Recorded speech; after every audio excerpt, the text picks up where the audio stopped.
सुरभि, कितनी बार बोला है तुम्हें, अगर तुम्हारे पास वक्त नहीं है तो तुम नौकरी छोड़ दो। कम से कम मेरे खाने के लिए काम वाली ही रख लो। मानो की पत्नी को मैं कुछ नहीं कह सकता, पर हर रोज एक जैसी सब्जी खाकर मैं ऊब गया हूँ।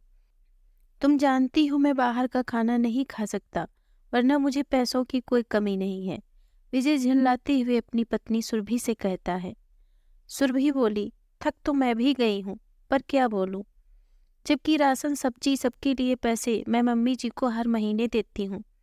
फिर भी नेहा इतनी कंजूसी क्यों करती है, समझ नहीं आता है। कुछ कहती नहीं हूँ, वरना लोग कहेंगे जेठानी कमाती है तो देवरानी को दबाती है। दोनों में बातें चल रही थी, तभी विजय का छोटा भाई मानव आया और बोला, भैया चलो खाना लग गया है।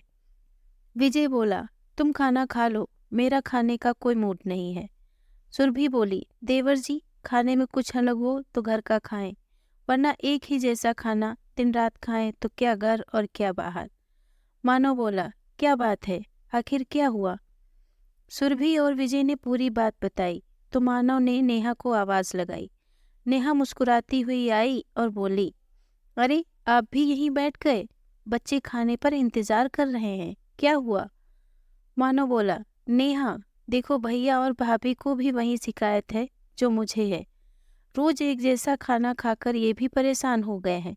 पूरे दिन तो घर में बैठी रहती हो, आखिर घर में काम ही कितना होता है।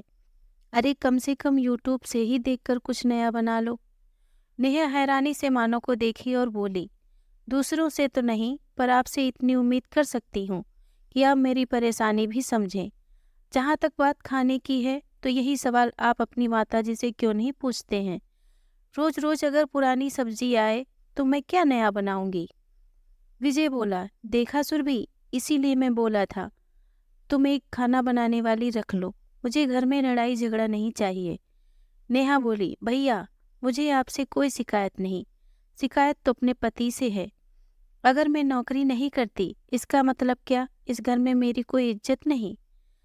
सुरभि नेहा को मक्खन लगाते हुए बोली, अरे नहीं नेहा, उनके कहने का वो मतलब नहीं है। नेहा बोली, भाभी आप मुझसे बड़ी हैं, एक बात बताइए, आप नौकरी करती हैं तो आपको समय नहीं मिलता, ये मैं समझ सकती हूँ, पर मैं भी घर में बैठी नहीं रहती हूँ। मानो गुस्से में बोला, नेहा तुम कैसी बात कर रही हो। नेहा बोली, कहाँ लिखा है कि घर की छोटी बहू ही सबका सम्मान करे और बदले में उसे तिरस्कार और अपमान मिले। अब बस ये नहीं चलेगा। इतना कहकर नेहा चली गई। नेहा नाराज होकर रसोई में गई तो उसकी सास कमला जी बोली, छोटी बहू बन गया खाना, तो सब आए क्यों नहीं। नेहा बोली, हाँ मम्मी जी, रोज की तरह वही खाना बना है, नया कुछ नहीं है। कमला जी बोली, क्या मतलब है तुम्हारा। नेहा बोली, मम्मी जी मैंने कई बार आपसे कहा कुछ नया मंगवाया कीजिए, पर आप पैसों को बचाने के चक्कर में नई सब्जी कुछ नहीं मंगवाती और चार बातें मुझे सुनने को मिलती हैं। कमला जी बोली, बहू हमारे समय में इतनी चीजें नहीं मिलती थीं, जो घर में था उसी से कुछ नया बनाते थे। तुम मेहनत नहीं करना चाहती और दोष मुझ पर डाल रही हो। तभी सुरभि आई और बोली, नेहा तुम बहुत जल्दी बुरा मान जाती हो, हमारी परेशानी समझो। चार लोगों के बीच में जब हम लंच बॉक्स खोलते हैं तो रोज रोज वही खाना देखकर कैसा लगता होगा। नेहा बोली, भाभी मैं भी रोज रोज की शिकायतें सुनकर थक गई हूँ। समझती हूँ सोमवार से शुक्रवार आप काम पर जाती हैं, पर ऐसा कभी नहीं हुआ कि किसी शनिवार रविवार आप रसोई में आकर मेरी मदद की हो। कमला जी बोली, बहू ये क्या कह रही हो, बड़ी बहू नौकरी करती है, 2 दिन ही तो उसे छुट्टी मिलती है, फिर रसोई में वो कैसे काम करेगी। नेहा बोली, मम्मी जी अगर मैं नौकरी नहीं करती तो क्या मुझे एक दिन भी आराम नहीं मिलेगा, क्या मुझे 365 दिन काम करना पड़ेगा। सुरभि इतराते हुए बोली, अपनी अपनी किस्मत होती है। इतना कहकर वो चली गई। कुछ रोज ऐसे ही चलता रहा। फिर एक रोज नेहा मानव से बोली, एक काम वाली और लगवा लीजिए, जो कम से कम सब्जी काट दे, डस्टिंग कर दे, तो मेरा काम कुछ हल्का हो जाएगा। मानव बोला, झाड़ू पोछा और बर्तन के लिए काम वाली आती तो है, और सभी काम काम वाली करेगी तो तुम क्या करोगी। नेहा बोली, जिन्हें बना बनाया सब कुछ मिल जाता है, उन्हें घर की औरतों की अहमियत नहीं पता चलती। घर में 9 लोग हैं, मैं भी थक जाती हूँ। मुझे लगता है इन्हीं कारणों से कुछ बहुएं अलग हो जाती हैं। फिर दोष उन पर लगता है कि उन्होंने आते ही घर का बंटवारा कर दिया। कमला जी, नेहा और मानव की बातें सुनी तो तुरंत जाकर विजय और सुरभि के कान भरे। विजय मानव से बोला, अगर तुम्हारी पत्नी अलग रहना चाहती है तो खुशी से तुम लोग अलग हो सकते हो। कमला जी तुरंत विजय की तरफ खड़ी हो गईं। मानव नेहा से बोला, ये सब तुम्हारी वजह से हो रहा है। तुम्हें लगता है मेरी कमाई से हमारा घर चल जाएगा? नेहा बोली, मैंने घर बांटने की बात की ही नहीं, मैं तो बस काम बांटने की बात कर रही थी। सुरभि बोली, नेहा घुमा फिराकर बातें मत किया करो। तुम्हारे मन में ये बातें कई दिनों से चल रही थी, अच्छा हुआ अब सामने आ गई। मानव बहुत नाराज हुआ। कमला जी ने नेहा पर तंज कसते हुए बोली, मानव सबकी पत्नी एक जैसी नहीं हो सकती, और तुम चिंता क्यों करते हो? कौन सा घर का बंटवारा हो रहा है, बस रसोई अलग होगी।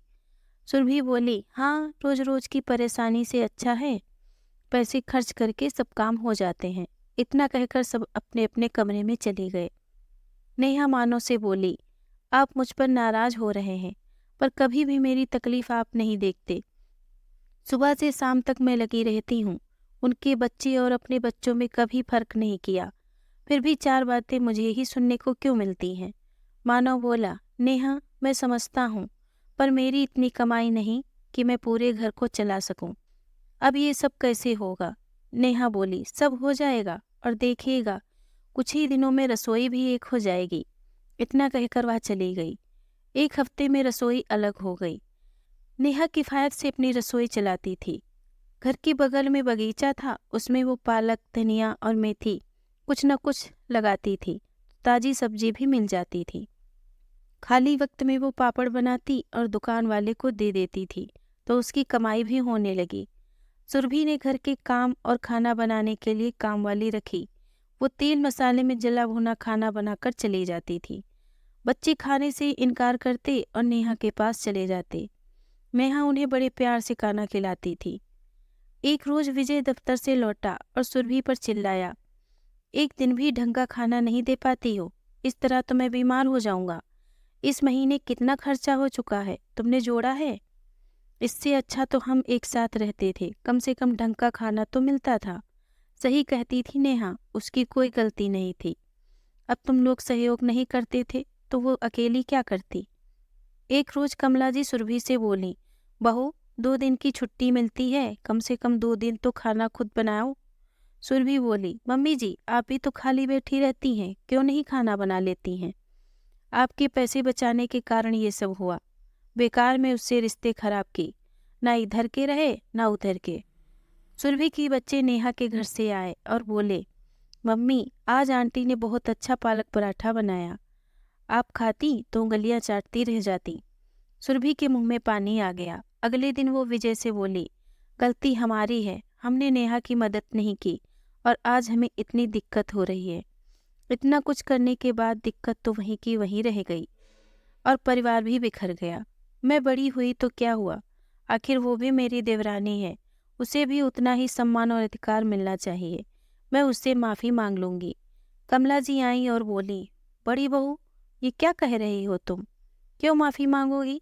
विजय बोला, माँ आप तो रहने ही दीजिए, रिश्तों को संभालने की जगह आपने चीज़ों को और ख़राब कर दिया। सुरभि नेहा के पास जाकर माफ़ी मांगी। नेहा उसे रोकते हुए बोली, जेठानी जी सम्मान के बदले अगर सम्मान मिले तो किसी भी परिवार में नोकझोंक ना हो। मन से मैं आप लोगों से कभी अलग नहीं हुई थी। इतना कहकर नेहा सुरभि के गले लग गई। विजय ने बोला, नेहा हम सब तुम्हारे दोषी हैं, हमें माफ़ कर दो। मानो अपने कान पकड़कर मुस्कुराते हुए बोला, मैंने तुम्हारी परेशानी नहीं समझी थी, तो मैं भी तुम्हारा दोषी हूँ। कमला जी बोली, बहू अब क्या मुझे भी माफ़ी मांगनी होगी? नेहा मुस्कुराकर बोली, नहीं नहीं मम्मी जी, बस थोड़े से बचत के लिए किसी का स्वाद मत बिगाड़िएगा। नेहा के इतना कहते ही सब हंस पड़े और सब फिर से एक हो गए। दोस्तों, अगर हम परिवार में एक दूसरे की भावनाओं को समझें और उन्हें एक जैसा सम्मान दें तो कभी कोई परिवार बिखरता नहीं है। जेठानी हो या देवरानी, हर किसी को सम्मान के बदले सम्मान ही चाहिए। तिरस्कार और अपमान सहकर कब तक कोई चुप रहेगा।